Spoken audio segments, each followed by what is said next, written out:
കർത്താവ് യേശു ക്രിസ്തുവിൻ്റെ ധന്യമുള്ള നാമത്തിൽ നിങ്ങളേവരെയും സ്വാഗതം ചെയ്തുകൊള്ളുന്നു. ഇന്ന് നമ്മൾ ചിന്തിക്കാൻ പോകുന്ന വിഷയത്തിൻ്റെ ശീർഷകം why there's delay in his coming. എന്തുകൊണ്ട് ക്രിസ്തുവിൻ്റെ വരവിൽ ഇത്ര താമസം? നമുക്ക് നിമിഷം പ്രാർത്ഥിക്കാം. സ്വർഗത്തിൽ വസിക്കുന്ന അടികൾ വാർത്തയുടെ പിതാവേ, അടിയങ്ങൾ ക്രിസ്ത്യാനികളുടെ ഏറ്റവും വലിയ പ്രത്യാശ നിൻ്റെ വീണ്ടും വരവ്. പിതാവ്, അടികളിനെക്കുറിച്ച് ചിന്തിക്കാൻ പോകുന്നു. പിതാവേ, അത് വൈകുന്നത് പലപ്പോഴും അത് മനുഷ്യർ നിൻ്റെ മേൽ ചാർത്തുന്നു. പക്ഷേ അത് നമ്മുടെ കുറ്റം മൂലമാണ് ഇന്ന് മനസ്സിലാക്കുവാനും ദൈവത്തിൻ്റെ ആത്മാവ് തിരുവചനത്തിൽ പറഞ്ഞിരിക്കുന്ന സത്യത്തെ അപ്രകാരം ഉൾക്കൊള്ളുവാനും നമ്മളെ സഹായിക്കണമെന്ന് ഞാൻ പറഞ്ഞ സകല കാര്യങ്ങളും യേശു നാമത്തിൽ തന്നെ ആമേൻ. കർത്താവ് യേശു ക്രിസ്തുവിൻ്റെ രണ്ടാം വരവ് എല്ലാ ക്രിസ്ത്യാനികളുടെയും ഏറ്റവും വലിയ പ്രത്യാശ. ഏത് സഭ ആയിക്കോട്ടെ, ഏത് ഡിനോമിനേഷൻ ആയിക്കോട്ടെ, അതിനുവേണ്ടിയാണ് അവർ കാത്തിരിക്കുന്നത്. അവൻ്റെ വരവ് എത്രത്തോളം അടുത്തു എന്നാണ് തിരുവചനം നമ്മളെ പഠിപ്പിക്കുന്നത്. വെളിപ്പാട് പ്രവചനം 22-ാം അധ്യായം 6-7 വാക്യങ്ങൾ പറയുന്നു, പിന്നെ അവൻ എന്നോട്, ഈ വചനം വിശ്വാസയോഗ്യവും സത്യവുമാകുന്നു. പ്രവാചകന്മാരുടെ ആത്മാക്കളുടെ ദൈവമായ കർത്താവ് വേഗത്തിൽ സംഭവിക്കേണ്ടത് തൻ്റെ ദാസന്മാർക്ക് കാണിച്ചു കൊടുപ്പാൻ തൻ്റെ ദൂതനെ അയച്ചു. ഇതാ ഞാൻ വേഗത്തിൽ വരുന്നു. ഈ പുസ്തകത്തിലെ പ്രവചനം പ്രമാണിക്കുന്നവൻ ഭാഗ്യവാൻ. വെളിപ്പാട് പുസ്തകത്തിൽ 2000 വർഷങ്ങൾക്ക് മുൻപേ പറഞ്ഞു വേഗത്തിൽ വരുന്നു. ഐ ആം കമ്മിങ് സൂൺ, വേഗത്തിൽ വരുന്നു. പക്ഷേ 2000 വർഷങ്ങളായി ക്രിസ്തു ഇതുവരെ വന്നിട്ടില്ല. അപ്പോൾ ആ വേഗം യഥാർത്ഥത്തിൽ വേഗമാണോ? വേറൊരു വാക്യം, യാക്കോബിൻ്റെ ലേഖനം 5-ാം അധ്യായം 8-9, നിങ്ങൾ ദീർഘക്ഷമയോടെ ഇരിപ്പിൻ, നിങ്ങളുടെ ഹൃദയം സ്ഥിരമാക്കുവിൻ, കർത്താവിൻ്റെ പ്രത്യക്ഷത സമീപിച്ചിരിക്കുന്നു. 2000 വർഷങ്ങൾക്ക് മുൻപ് പറയുന്നു കർത്താവ് യേശു ക്രിസ്തുവിൻ്റെ വരവ് സമീപിച്ചിരിക്കുന്നു. പക്ഷേ 2000 വർഷങ്ങൾ ഇപ്പുറമായി 2024-ാം ആണ്ടിലായി, പക്ഷേ ക്രിസ്തു വന്നില്ല. കർത്താവിൻ്റെ പ്രത്യക്ഷത സമീപിച്ചിരിക്കുന്നു. സഹോദരന്മാരെ, വിധിക്കപ്പെടാതിരിപ്പിൻ, ഒരുവന് നേരെ ഒരുവൻ ഇറങ്ങിപ്പോകുന്നത്. ഇതാ ന്യായാധിപതി വാതിൽക്കൽ നിൽക്കുന്നു. ആരാണ് നമ്മുടെ ന്യായാധിപതി? കർത്താവ് യേശു ക്രിസ്തു. ആ കർത്താവ് യേശു ക്രിസ്തു എവിടെ നിൽക്കുന്നതാണോ പറഞ്ഞത്? വാതിൽക്കൽ. അപ്പോൾ അവൻ്റെ വരവ് ഏറ്റവും സമീപമായി എന്ന് പറയാം. കർത്താവ് യേശു ക്രിസ്തു ക്രൂശിക്കപ്പെട്ടത്, കർത്താവ് യേശു ക്രിസ്തു സ്വർഗത്തിലേക്ക് എടുക്കപ്പെട്ടത് വർഷം ഏതാണ്? AD 31. ഇന്ന് നമ്മൾ ജീവിക്കുന്ന വർഷം ഏതാണ്? 2024. അപ്പോൾ വർഷങ്ങൾ ഇത്രയും കടന്നുപോയി, എന്നിട്ടും ക്രിസ്തു വന്നില്ല. അപ്പോൾ ക്രിസ്തുവിൻ്റെ വരവ് താമസിച്ചിരിക്കുന്നു എന്നുള്ളതിൽ ഒരു സംശയവുമില്ല. 2000 വർഷം എന്ന് പറയുന്നത് ഇതാ വേഗം വരുന്നു എന്നത് 2000 വർഷത്തേക്കാൾ കുറവാണ് എടുക്കേണ്ടത്. പക്ഷേ അവൻ വാതിൽക്കൽ തന്നെ എന്ന് പറഞ്ഞിട്ടും അവൻ ഇതുവരെ വന്നിട്ടില്ല. നമ്മുടെ ക്രിസ്ത്യാനികളുടെ ഏറ്റവും വലിയ പ്രത്യാശയാണ് ഈ ക്രിസ്തുവിൻ്റെ രണ്ടാം വരവ്. പലപ്പോഴും നമ്മൾ ക്രിസ്ത്യാനികൾ എന്ത് ചെയ്യുന്നു? അവൻ വരാൻ താമസിക്കുന്നു എന്നാണ് നമ്മൾ പറയാറ്. പക്ഷേ അവൻ്റെ വരവ് താമസിക്കാനുള്ള ഏറ്റവും വലിയ കാരണം ഞാനും നിങ്ങളുമാകുന്നു എന്നുള്ളത് നമ്മൾ മനസ്സിലാക്കുന്നില്ല.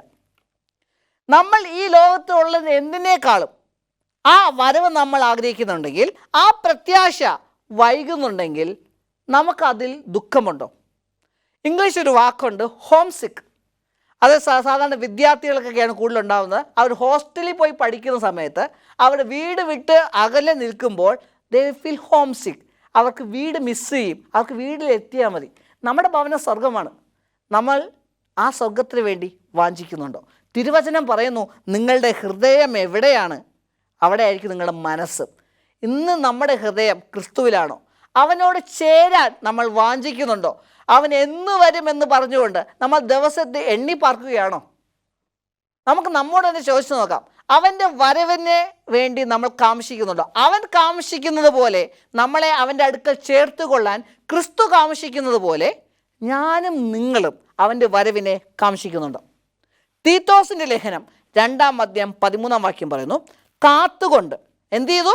കാത്തുകൊണ്ട്, വെയിറ്റിംഗ്. നമ്മൾ അവന് കാത്തുകൊണ്ട്. ആ കാത്തുകൊള്ളുമ്പോൾ ചില കാര്യങ്ങൾ കൂടി നമ്മൾ ചെയ്യണം കേട്ടോ. അവിടെ പറയുന്നുണ്ട്, ഭക്തികേടും പ്രപഞ്ചമോഹം വർദ്ധിച്ചിട്ട് ഈ ലോകത്തിൽ സുബോധത്തോടും നീതിയോടും ദൈവഭക്തിയോടും കൂടി ജീവിച്ചു പോരേണ്ടതിന് അത് നമ്മെ ശിക്ഷിച്ച് വളർത്തുന്നു. അപ്പോൾ അവന് കാത്തുകൊള്ളുമ്പോൾ നമ്മൾ ചില കാര്യം, നമ്മൾ നീതിയോടെ ജീവിക്കണം, ഭക്തിയോടെ ജീവിക്കണം, പ്രപഞ്ചമോഹങ്ങൾ വിട്ട് ജീവിക്കണം. ഞാൻ നേരത്തെ പറഞ്ഞു ഹോം സിക്ക്. ഏത് പുസ്തകം അത് പറയുന്നുണ്ട് കേട്ടോ. സദൃശവാക്യം 13:12, ആശാ വിളംബനം ഹൃദയത്തെ ക്ഷീണിപ്പിക്കുന്നു. അപ്പോൾ നമുക്കൊരാശയുണ്ട്. ആ ആശ വൈകുമ്പോൾ നമ്മുടെ ആശ, ആഗ്രഹം, ആ ഏറ്റവും വലിയ പ്രത്യാശ ക്രിസ്തുവിന് രണ്ടാം വരവാണെങ്കിൽ അത് നമ്മൾ ക്ഷീണിപ്പിക്കണം. അവൻ എന്തുകൊണ്ട് ഇതുവരെ വന്നിട്ടില്ല എന്ന് നമ്മൾ കരഞ്ഞുകൊണ്ട് പ്രാർത്ഥിക്കണം. പക്ഷെ അപ്രകാരമാണോ? നമ്മൾ ചിന്തിക്കുന്ന കുറച്ചുകൂടി കൂടുതൽ കിട്ടി, ഈ ഭൂമിയിൽ നമുക്ക് അത്രത്തോളം ജീവിക്കാമെന്നാണ്. ആ വരവിൻ്റെ വൈകൽ നമ്മളെ ക്ഷീണിപ്പിക്കുന്നുണ്ടോ? മത്തായി 6:21 വ്യക്തമാക്കുന്നു, നിന്റെ നിക്ഷേപം ഉള്ളിടത്ത് നിൻ്റെ ഹൃദയം ഇരിക്കും. എൻ്റെ നിക്ഷേപം സ്വർഗത്തിലാണോ? എന്നാൽ എൻ്റെ ഹൃദയം സ്വർഗത്തിലായിരിക്കും. അങ്ങനെയാണെങ്കിൽ അവൻ വരാൻ വേണ്ടി നമ്മൾ കാത്തിരിക്കും. ഡിസയർ ഓഫ് ഏജസ് എന്ന മനോഹരമായ പുസ്തകത്തിൽ, യുഗങ്ങളുടെ പ്രത്യാശ എന്ന് മലയാളത്തിൽ പറയും, ആ പുസ്തകത്തിൽ പറയുന്നു, ക്രിസ്തുവിൽ കൂടെ നമ്മൾ വിശ്രമത്തിൽ കടക്കും. നമ്മുടെ സ്വർഗം ആരംഭിക്കുന്നത് ഇവിടെയാണ്. ക്രിസ്തു വരാൻ വേണ്ടി കാത്തിരിക്കേണ്ട ആ സ്വർഗം ആരംഭിക്കാൻ നമ്മുടെ സ്വർഗം ആരംഭിക്കുന്നത് ഇവിടെയാണ്. അവൻ്റെ ക്ഷണം നമ്മൾ സ്വീകരിക്കുകയാണെങ്കിൽ, ക്രിസ്തു പറഞ്ഞു, എന്നോടൊപ്പം വരിക, എന്നിൽ നിന്ന് പഠിക്കുക, എൻ്റെ മുഖം എന്താണ്? ഭാരമില്ലാത്തതാണ്, ഭാരം കുറഞ്ഞതാണ്. കർത്താവ് യേശു ക്രിസ്തുവിൻ്റെ നമുക്ക് ദാനം ചെയ്യാൻ ആഗ്രഹിക്കുന്ന നിത്യജീവൻ ആരംഭിക്കുന്നത് ക്രിസ്തുവിൽ കൂടി നമ്മൾ ദൈവത്തിൽ അടുക്കുമ്പോഴാണ്. ആ സ്വർഗം ഇന്ന് നമുക്ക് ഇവിടെ ആരംഭിക്കാം. നമ്മുടെ ഭവനം ഒരു സ്വർഗമായി മാറ്റാം. നമ്മൾ കൂടുതൽ സമയം ദൈവവുമായിട്ട് ചെലവിടുമ്പോൾ, പ്രാർത്ഥനയാലും നമ്മുടെ ഹൃദയം സ്വർഗത്തോട് എപ്പോഴും ബന്ധിപ്പിക്കുമ്പോൾ, നമ്മൾ അവനെ കൂടുതൽ ആഗ്രഹിക്കും, അവനെ കൂടുതൽ തിരിച്ചറിയും. ആ മഹത്വം കൂടുതൽ നമുക്ക് തുറന്നു കാട്ടിത്തരും ദൈവം. അങ്ങനെ ഉള്ളപ്പോൾ അവനോട് ചേരാൻ വേണ്ടി നമ്മൾ കൂടുതൽ വാഞ്ചിക്കും. അത്രത്തോളം സന്തോഷമായിരിക്കും അവൻ വരുന്നത് നമുക്ക് ഓർത്ത്. അതിനുവേണ്ടി നമ്മുടെ ഹൃദയം എന്ത് ചെയ്യും? കാത്തിരിക്കും. ഈ ഭൂമിയുടെ ജീവിതത്തിൽ നമ്മൾ ക്രിസ്തുവിൻ്റെ കൂടെ നടക്കുകയാണെങ്കിൽ നമ്മൾ കൂടുതൽ അവൻ്റെ സ്നേഹത്താൽ നിറയും. അവൻ്റെ സാന്നിധ്യം കൊണ്ട് നമുക്ക് കൂടുതൽ തൃപ്തി വരും. ഈ മനുഷ്യപ്രകൃതത്തിന് എന്തെല്ലാം സ്വീകരിക്കാൻ സാധിക്കുമോ അതെല്ലാം ഇവിടെ മരണത്തിൻ്റെ ഇപ്പുറമുള്ള ഈ ഭൗമിക ജീവിതത്തിൽ നമുക്ക് നേടാൻ സാധിക്കും. അപ്പോൾ സ്വർഗം ആരംഭിക്കുന്നത് എവിടെയാണ്? വേദപുസ്തകം അതാണ് പഠിപ്പിക്കുന്നത് കേട്ടോ. യുഗങ്ങളുടെ പ്രത്യാശ പറയുന്നത് മാത്രമല്ല, ക്രിസ്തുവിനെ അറിയുന്നത് തന്നെ നിത്യജീവനാകുന്നു. അപ്പോൾ വേദപുസ്തകവും ഇതും ഒന്ന് തന്നെയാണ് പഠിപ്പിക്കുന്നത്, ക്രിസ്തുവിനെ അറിയുന്നത് തന്നെ. ക്രിസ്തുവിനെ അറിയാത്തവർ സ്വർഗത്തിൽ പോകത്തില്ല. അപ്പം നമ്മുടെ നിത്യജീവൻ ആരംഭിക്കുന്നത്, നമ്മുടെ സ്വർഗീയ അനുഭവം ആരംഭിക്കുന്നത് ഈ ഭൂമിയിലെ ജീവിതത്തിലാണ്, ഇപ്പോഴാണ്. ആ യുഗങ്ങളുടെ പ്രത്യേകിച്ച് എന്ന പുസ്തകത്തിൽ തന്നെ പറയുന്നുണ്ട്, ക്രിസ്തുവിനെ നമുക്ക് തന്നപ്പോൾ മുഴുവൻ സ്വർഗത്തെയും അവനിൽ തന്നതാണ്. കാരണം ദി ഡെഫിനിഷൻ ഓഫ് ഹെവൻ, സ്വർഗം എന്താണെന്ന് പറയുമ്പോൾ അത് ക്രിസ്തുവിൻ്റെ സാന്നിധ്യമാണ്. ഇന്ന് എൻ്റെയും നിങ്ങളുടെയും ജീവിതം നമുക്ക് സ്വർഗമാക്കി മാറ്റാൻ സാധിക്കും ക്രിസ്തു ഉണ്ടെങ്കിൽ. നമുക്ക് വേദപുസ്തകത്തിൽ നിന്നും എന്തുകൊണ്ടാണ് അവൻ്റെ വരവ് ഇപ്പോഴും വൈകുന്നു എന്നുള്ളതിന് നമുക്കൊരു പ്രത്യാശയോടെ വേദപുസ്തകം ഉത്തരം നമുക്ക് നൽകാൻ സാധിക്കുമോ? നമുക്ക് നൽകാൻ സാധിക്കണം. കാരണം 1 പത്രോസ് 3:15 ഇപ്രകാരം പറയുന്നു, നിങ്ങളുള്ള പ്രത്യാശയെക്കുറിച്ച് ന്യായം ചോദിക്കുന്ന ഏവനോടും സൗമ്യതയും ഭയഭക്തിയും പൂണ്ട് പ്രതിവാദം പറയാൻ എപ്പോഴും ഒരുങ്ങിയിരിപ്പിൻ. അപ്പം നമുക്ക് പ്രതിവാദമുണ്ട് കേട്ടോ. നമ്മുടെ വിശ്വാസം നമ്മൾ ഡിഫെൻഡ് ചെയ്യണം. എന്തുകൊണ്ട് നമ്മൾ ഇപ്രകാരം വിശ്വസിക്കുന്നു നമ്മൾ തെളിയിക്കണം തിരുവചനത്തിൽ നിന്ന്. പലപ്പോഴും തിരുവചനം തന്നെ പറയുന്നുണ്ട്, അവൻ്റെ പ്രത്യക്ഷതയുടെ വരവ്, അവൻ്റെ പ്രത്യക്ഷത എവിടെ, ആ പ്രത്യാശ എവിടെ, അത് വൈകുന്നു എന്ന് പലരും നമ്മളെ കളിയാക്കി പറയും. അപ്പോൾ നമ്മൾ അവരോട് എന്ത് ചെയ്യും? ചിലപ്പോൾ തർക്കിക്കും. ആ തർക്കത്തിൻ്റെ ഉദ്ദേശം ചുമ്മാ തർക്കിക്കുക എന്നതല്ല, ചുമ്മാ ജയിക്കുക എന്നുള്ളതല്ല, നമ്മൾ വിശ്വസിക്കുന്ന എന്താണെന്ന് നമുക്ക് ഉറപ്പുണ്ടാകണം. അതിനു വേണ്ടിയാണ് നമ്മൾ മനസ്സിലാക്കേണ്ടത്. അതേപോലെ നമ്മുടെ കാലുകൾ പാറമേൽ ഉറച്ചിരിക്കണം. പാറമേലാണെങ്കിൽ എന്ത് ചെയ്യത്തില്ല? വീഴത്തില്ല. മണൽമേലാണെങ്കിൽ നമ്മുടെ കാലിൻ്റെ അടിയിലുള്ള മണൽ എന്ത് ചെയ്യും? ഒലിച്ചു പോകും. അതുകൊണ്ട് നമ്മുടെ കാല് ഉറച്ചു നിൽക്കേണ്ടത് ആ പാറയിലാണ്. ആ പാറ എന്താകുന്നു? ദൈവത്തിൻ്റെ തിരുവചനമാണ്, ക്രിസ്തുവാണ്. ദൈവത്തിൻ്റെ വചനത്തിൽ നിന്നും അവൻ എന്തുകൊണ്ട് വൈകുന്നുവെന്നും അവൻ വരുമെന്നുള്ള ഉറപ്പിൽ നമുക്ക് ഉറച്ചിരിക്കാൻ നമുക്ക് സാധിക്കണം. കാരണം 2 പത്രോസ് 3:3 മുതൽ 4, 9 മുതൽ 11 ഇപ്രകാരം പറയുന്നു, അവൻ്റെ പ്രത്യക്ഷ വാഗ്ദത്തം എവിടെ? പിതാക്കന്മാർ നിദ്ര കൊണ്ട ശേഷവും സകലവും സൃഷ്ടിയുടെ ആരംഭത്തിൽ ഇരുന്നതുപോലെ തന്നെ ഇരിക്കുമെന്ന് പറഞ്ഞ് സ്വന്തം മോഹങ്ങൾ അനുസരിച്ച് നടക്കുന്ന പരിഹാസികളുടെ സ്വഭാവം എന്താണ്? അവൻ്റെ വരവ് താമസിക്കുമെന്ന് പറയുക മാത്രമല്ല, അവർ സ്വന്തം മോഹങ്ങളെയാണ് അനുസരിച്ച് നടക്കുന്നത്. ഇന്ന് ഞാനും നിങ്ങളും ജീവിക്കുന്നത് എന്തനുസരിച്ചാണ്? ജഡത്തെ അനുസരിച്ചാണോ ആത്മാവിനെ അനുസരിച്ചാണോ? കാരണം മത്തായി 24 വേറൊരു ഉപമയുണ്ട്. അവിടെ കർത്താവ് യേശു വരാൻ വൈകുന്നു എന്ന് പറയുന്നു. പക്ഷെ അവർ പറയുന്നത് വാ കൊണ്ടല്ല കേട്ടോ. മത്തായി 24 വായിച്ചു നോക്കിയാൽ അവർ അവരുടെ ഹൃദയം കൊണ്ടാണ് പറയുന്നത്. അവരുടെ പ്രവൃത്തിയാണ്. നമ്മൾ നമ്മുടെ സ്വന്തം മോഹങ്ങളെ അനുസരിച്ച് നടക്കുകയാണെങ്കിൽ നമ്മുടെ പ്രവൃത്തി പറയുന്നു ക്രിസ്തുവിന് വരവ് ഇനിയും താമസിക്കുമെന്ന്. ഇത് ഞാൻ ഉദാഹരണം പറയാം. നമ്മളൊരു വലിയൊരു കപ്പലിലാണ് ചിന്തിക്കുക. ആ കപ്പൽ നമ്മളെല്ലാവരും ഇരിക്കുക. ഒരു വ്യക്തി എന്നിൽ നിന്ന് ഓടി വന്ന് പറയുന്നു, ഈ കപ്പൽ മുങ്ങാൻ പോകുന്നു. എൻ്റെ ആ വ്യക്തി ഓടിക്കൊണ്ട് തന്നെ ജീവൻ രക്ഷിക്കാൻ നോക്കി. അപ്പം നമ്മളെല്ലാവരും എന്ത് ചെയ്യും? അവനോടൊപ്പം അപ്രകാരം പോകും. പക്ഷേ നേരെ മറിച്ച് ആ വ്യക്തി ഓടി വന്ന് പറയാണ് കപ്പൽ മുങ്ങാൻ പോകുന്നു. എന്നിട്ട് ആ വ്യക്തി എന്ത് ചെയ്യുന്നു? സന്തോഷത്തോടെ സമാധാനത്തോടെ നമ്മുടെ കൂടെ അങ്ങ് ഇരിക്കുകയാണെങ്കിൽ നമ്മൾ ആ വ്യക്തി പറയുന്നത് വിശ്വസിക്കുമോ? ഇല്ല. ആ പറഞ്ഞ വ്യക്തി തന്നെ എന്താണ് ചെയ്യുന്നത്? ഈ കപ്പൽ ഇനിയും സമയമുണ്ടെന്ന വിധത്തിൽ എന്ത് ചെയ്യുന്നു? ആ കപ്പലിൽ വിശ്രമിക്കുന്നു. ഇതേപോലെയാണ് പലപ്പോഴും നമ്മൾ ക്രിസ്തുവിൻ്റെ വരവ് ഇതാ വരുന്നു എന്ന് നമ്മൾ പറയുന്നു. പക്ഷേ നമ്മുടെ ജീവിതത്തിൽ അതിന് വേണ്ടുന്ന മാറ്റങ്ങൾ നമ്മൾ വരുത്തുന്നില്ല. നമ്മുടെ ജീവിതം കാണുമ്പോൾ ഇതാ ഒരു പ്രശ്നം വരാൻ പോകുന്നു എന്ന് ആർക്കും തിരിച്ചറിയാൻ സാധിക്കുന്നില്ല.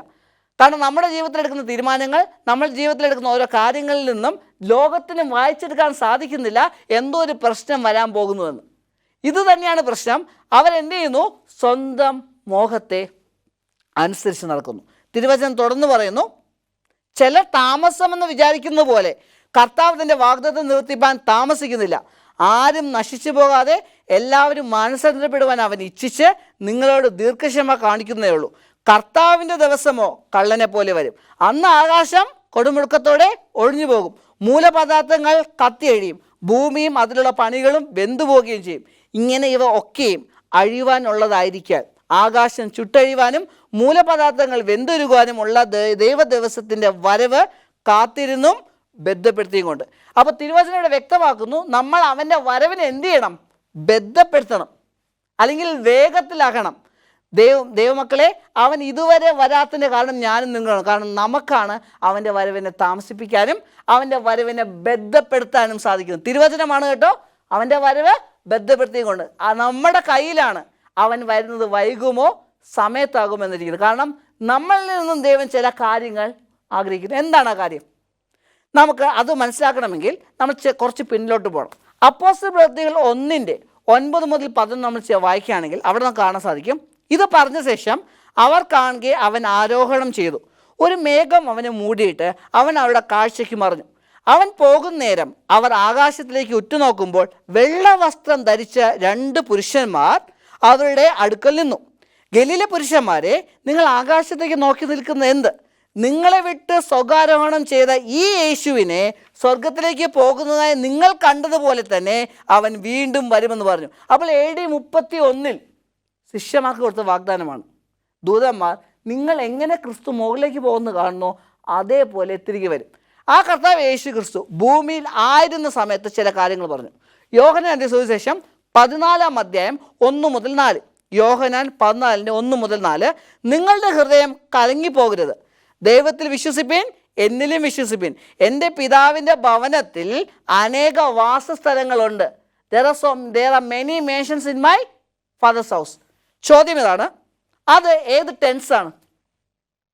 പ്രസന്റ് ടെൻസ് ആണോ, പാസ്റ്റ് ടെൻസ് ആണോ, ഫ്യൂച്ചർ ടെൻസ് ആണോ? എൻ്റെ ഭവനത്തിൽ അനേക വാസസ്ഥലങ്ങളുണ്ട്.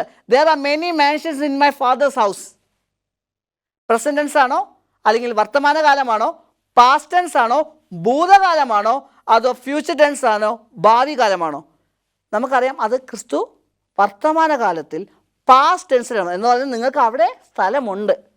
പക്ഷേ കർത്താവ് യേശു തുടർന്ന് പറയുന്നു, ഇല്ലെങ്കിൽ ഞാൻ നിങ്ങളോട് പറയുമായിരുന്നു, ഞാൻ നിങ്ങൾക്ക് സ്ഥലമൊരുക്കാൻ പോകുന്നു. നമുക്ക് വാസസ്ഥലങ്ങളുണ്ട്, പിന്നെ ഏത് സ്ഥലമാണ് ക്രിസ്തു ഒരുക്കാൻ പോകുന്നത്? നമ്മൾ നേരത്തെ വായിച്ചു, നിങ്ങൾക്ക് അനേക വാസസ്ഥലങ്ങളുണ്ട്, ഇല്ലെങ്കിൽ ഞാൻ നിങ്ങളോട് പറയുമായിരുന്നു. ആ ക്രിസ്തു തന്നെ പറഞ്ഞു, ഞാൻ നിങ്ങൾക്ക് സ്ഥലമൊരുക്കാൻ പോകുന്നു. ഞാൻ പോയി നിങ്ങളുടെ സ്ഥലം ഒരുക്കിയാൽ ഞാൻ ഇരിക്കുന്നിടത്ത് നിങ്ങളും ഇരിക്കേണ്ടതിനെ പിന്നെയും വന്ന് നിങ്ങൾ എൻ്റെ അടുക്കൽ ചേർത്തുകൊള്ളും. ഞാൻ പോകുന്ന ഇടത്തേക്കുള്ള വഴി നിങ്ങൾ അറിയുന്നു. അപ്പോൾ ക്രിസ്തു വരാൻ വൈകുന്ന എന്താണ്? നമുക്ക് വേണ്ടി സ്ഥലമൊരുക്കുന്നു. അപ്പോൾ എന്താണ് സ്ഥലമൊരുക്കുന്നത്? നമുക്ക് അനേക വാസസ്ഥലങ്ങളുണ്ടെന്ന് ദൈവത്തിൻ്റെ വചനം തന്നെ വ്യക്തമാക്കി. പക്ഷേ ഇത് ദൈവം എന്താണ്? നമുക്ക് വസിക്കാൻ വേണ്ടിയുള്ള മാളികകളോ ഭവനങ്ങളോ ഒരു അക്ഷരത്തിലുള്ള സ്ഥലമോ പണിയുകയല്ല. അതല്ല ക്രിസ്തു നമുക്ക് വേണ്ടി ചെയ്തുകൊണ്ടിരിക്കുന്നത്. കാരണം ക്രിസ്തു തന്നെ പറഞ്ഞു നമുക്ക് അനേക വാസസ്ഥലങ്ങളുണ്ട്. പക്ഷേ അതിനേക്കാൾ അപ്പുറമാണ് ക്രിസ്തു ഉദ്ദേശിക്കുന്നത്. നമുക്ക് വായിക്കാം വെളിപ്പാട് 12:7-9. അവിടെ സ്ഥലം എന്ന വാക്കിൻ്റെ അർത്ഥം നമുക്ക് മനസ്സിലാവും. വെളിപ്പാട് 12:7-9. പിന്നെ സ്വർഗത്തിൽ യുദ്ധമുണ്ടായി. മീക്കായലും അവൻ്റെ ദൂതന്മാരും മഹാസർപ്പത്തെ പടവെട്ടി, തൻ്റെ ദൂതമായ മഹാസർപ്പം പടവെട്ടി ജയിച്ചില്ലതാനും സ്വർഗത്തിൽ അവരുടെ സ്ഥലം പിന്നെ കണ്ടില്ല. അപ്പം എന്താണ്? സർപ്പത്തിനും അല്ലെങ്കിൽ പിശാചിനും അവൻ്റെ കൂടെയുള്ള ദൂതന്മാർക്കും സ്ഥലം നഷ്ടമായി. നമ്മൾ എന്താണ് സ്ഥലത്തെക്കുറിച്ചാണ് പഠിക്കുന്നത്. എങ്ങനെയാണ് അവർക്ക് സ്ഥലം നഷ്ടമായത്? ലൂക്കോസ് എഴുതിയ സുവിശേഷം 10:18. ലൂക്കോസ് 10:18 ഇപ്രകാരം വായിക്കുന്നു: അവൻ അവരോട്, സാത്താൻ മിന്നൽ പോലെ ആകാശത്ത് നിന്ന് വീഴുന്നത് ഞാൻ കണ്ടു. അവർക്ക് എന്തുകൊണ്ട് സ്ഥലം നഷ്ടമായി? അവർക്ക് പിന്നെ സ്ഥലമില്ല, സ്ഥലം പിന്നെ കണ്ടതുമില്ല. പിശാചും കൂടെയുള്ള ദൂതന്മാരും വീണു. അതുകൊണ്ടാണ് അവിടെ സ്ഥലം കാണാത്തത്. എന്താണ് വീഴുക സൂചിപ്പിക്കുന്നത്? ഹോശേയ പ്രവചനം 14:1-9. ഹോശേയ പ്രവചനം 14:1-9. ഇസ്രായേലേ, നിന്റെ ദൈവമായ യഹോവയുടെ അടുക്കിലേക്ക് മടങ്ങി ചെല്ലുക, നിന്റെ അകൃത്യ നിമിത്തമല്ലോ നീ വീണിരിക്കുന്നത്. അപ്പം നമ്മൾ എന്തുകൊണ്ടാണ് വീഴുന്നത്? അകൃത്യ നിമിത്തം. ക്രിസ്തു എന്താണ് കണ്ടത്? പിശാച് വീഴുന്നു. പിശാച് വീഴുന്നത് കൊണ്ടാണ് സ്ഥലം നഷ്ടമായി. വീഴുക എന്താണ്? അകൃത്യം മൂലമാണ് സംഭവിക്കുന്നത്. ഇത് ഗ്രഹിപ്പാൻ തക്ക ജ്ഞാനി ആർ? ഇത് അറിവാൻ തക്ക വിവേകി ആർ? യഹോവയുടെ വഴികൾ ചൊവ്വളതല്ലോ, നീതിമാന്മാർ അവയിൽ നടക്കും, അതിക്രമക്കാരോ അതിൽ എറി വീഴും. ആരാണ് വീഴുന്നത്? പാപം ചെയ്യുന്നവർ, അതിക്രമക്കാർ, അനീതി പ്രവർത്തിക്കുന്നവർ. പിശാച് വീണു, അവൻ്റെ സ്ഥലം കണ്ടതുമില്ല എന്ന് പറയുമ്പോൾ അവൻ അതിക്രമം ചെയ്തു, അവൻ പാപം ചെയ്തു. എസെക്കിയേൽ 28:14-15 നമ്മൾ വായിച്ചാൽ, നീ ചിറക് വിടത്തുനിന്ന് മറയ്ക്കുന്ന കെരൂബാകുന്നു, ഞാൻ നിന്നെ വിശുദ്ധ പർവ്വതത്തിൽ ഇരുത്തിയിരുന്നു, നീ അഗ്നിമയ രഥങ്ങളുടെ മധ്യെ സഞ്ചരിച്ചു പോന്നു, നിന്നെ സൃഷ്ടിച്ച നാൾ മുതൽ നിങ്ങൾ നീതികേട് കണ്ടതുവരെ നീ നടപ്പിൽ നിഷ്കളങ്കനായിരുന്നു. അപ്പോൾ നിന്നിൽ നീതികേട് കണ്ടത് വരെ. അപ്പോൾ അവന് നീതികേട് കണ്ടു, അത് അവൻ്റെ വീഴ്ചക്കേടായി. അതുകൊണ്ടാണ് സ്ഥലമില്ല. അപ്പോൾ ദൈവം ഒരിക്കലും മോഹപക്ഷം കാണിക്കത്തില്ല. അപ്പോസ്തല പ്രവൃത്തികൾ 10:34 പറയുന്നു, ദൈവം ഒരിക്കലും മോഹപക്ഷം കാണിക്കത്തില്ല. അന്ന് പിശാചിന് തൻ്റെ സ്ഥലം നഷ്ടമായി സ്വർഗത്തിൽ. എന്തുകൊണ്ട്? അവൻ അകൃത്യം ചെയ്തു, പാപം ചെയ്തു. അങ്ങനെയാണെങ്കിൽ പാപമുള്ള എന്നെയും നിങ്ങൾക്കും ദൈവത്തിന് സ്വർഗത്തിൽ കയറ്റാൻ സാധിക്കുമോ? അങ്ങനെ കയറ്റിയാൽ ദൈവത്തിന് മോഹപക്ഷമുള്ള ദൈവമെന്ന് പിശാചിന് പറയാൻ പറ്റും. അതുകൊണ്ട് ഒരിക്കലും പാപമുള്ള ഒരു വ്യക്തിയും ദൈവത്തിന് സ്വർഗത്തിൽ കടത്തിവിടാൻ സാധിക്കില്ല.